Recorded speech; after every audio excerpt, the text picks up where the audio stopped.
Nothing says Happy Wednesday like a 17-minute overrun. But nevertheless, aloha, mother fathers, welcome in. It's time for another edition of Kyle Reacts. And tonight, of course, it is Wednesday. You know what that means. We're going over AEW Dynamite here on the 16th of July, 2025. Let's dive right in. A couple things we liked, a couple things we didn't like from the show. A couple things I liked. Hangman's opening promo was great.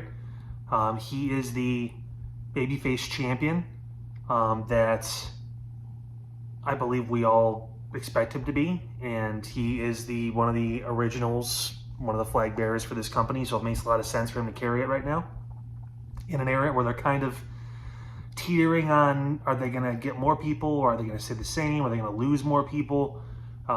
This is the first show, obviously, after their big all-in pay-per-view that I watched, first full pay-per-view that I've watched, that I paid for, and I was pretty impressed with it.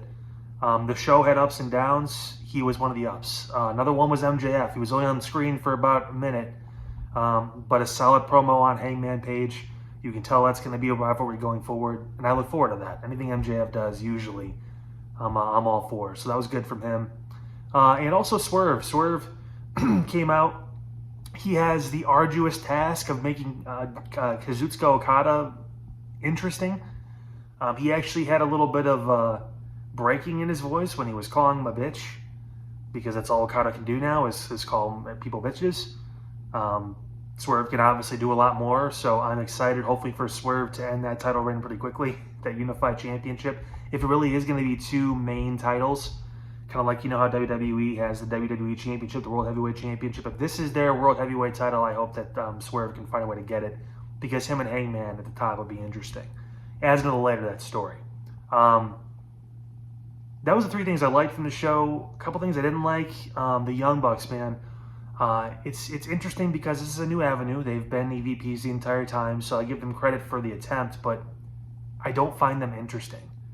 The Don Callis stuff wasn't fun, wasn't interesting, wasn't cool, wasn't like, okay, what are they going to do with this? Like, it's another road they've been down before. I don't care for it, to be honest with you, and they're just not entertaining people. The matches, again, hey, up for debate. You can tell me you love them, whatever, if you're into that kind of stuff. But them as characters, them as wrestlers that storytell and that have an ability to be entertaining, they just don't have that. That's just my opinion. I'm sure some people think otherwise, but this is just not it for me. Edge, Cope, whatever you want to call him. I don't like the fact that he's trying to go after a tag team when he's by himself. Now, this is just for now. Obviously, Christian can go find himself, and things can change pretty quickly. And it would make sense for him to work with FTR because all four of them are boys. But for now, it seems kind of strange. Also, it kind of felt like for a brief moment, it was going to be centered around his stupid faked spiked bat. This whole thing with Stokely Hathaway and all that. And I was like, man, I really don't care. They could ban it. It's fine. It's garbage. It's worse. Probably the worst thing they have in AEW as far as a tool to use next to a fork is the stupid spiked bat. Hopefully it's done. Crossing my fingers, you know. But yeah, just, again, hit me weird. It'll take time. I'm sure once they get Christian involved, that's when things will pick up. It'll make a lot more sense. But for now, Edge taking on essentially three people by himself doesn't usually end well. So, yeah. Also, not a knock, but an overall evaluation. This goes for the women's, the Fatal 4-Way match for the 100K, then also the Toni Storm Athena segment. The women in WWE are just a step above. I mean, I'm sorry. It's just true. I love Tony, but when you forget your promo halfway through, I gave CM Punk shit for it a couple weeks ago. I'm going to give her shit for it too. She is the top woman in this company now. They gave her the win over Mercedes. She's been the top woman, but they gave her the win over Mercedes to add it to it. Like, she can't have those moments. She just can't. When she does, she has to be called out on it. I'm sorry. You know, it is what it is. But you can just tell, even the NXT women's division compared to AEW is just a step above. And there are bright spots. There are people in there that can do things that I'd be interested in seeing on the next level or with a championship. But overall, the women's division in WWE is just deeper and it's better on any brand, let alone one, or, you know, let alone anything with AEW can put out there. So, yeah, thoughts on that. Also, not sure how I feel about the Darby finish, just because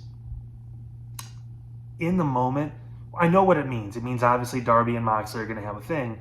but it almost feels like they're overshadowing Hangman a little bit, as Darby is the real soul of AEW. It's giving Sting vibes and WCW. He's up in the rafters, he's up on top with the light on him and all that stuff. It's like, okay, they're slowly turning Darby Allin into Sting, and the sad part is he's only 28, 30, whatever it is, so he can do that for 15 years with the company. I don't know if I like that. I get why they did it. I understand it. I think it would have been better if he would have helped, shook Hangman's hand or whatever, and then obviously had to stare down with Moxley afterwards, or the watch as he walks away type thing then, to kind of show like, yes, Hangman, good, you did your job, now I'm going to go finish it. I'm going to go take care of Mox and the Death Riders. That would have been a story I can get behind, and it's also a nod of, hey, I'm the heart and soul, but so are you, that kind of stuff. So they're kind of teasing dissent between both. Almost like Darby, he's a lone wolf now especially, but still it's just kind of weird for me. I didn't like that because Hangman has been presented as that guy.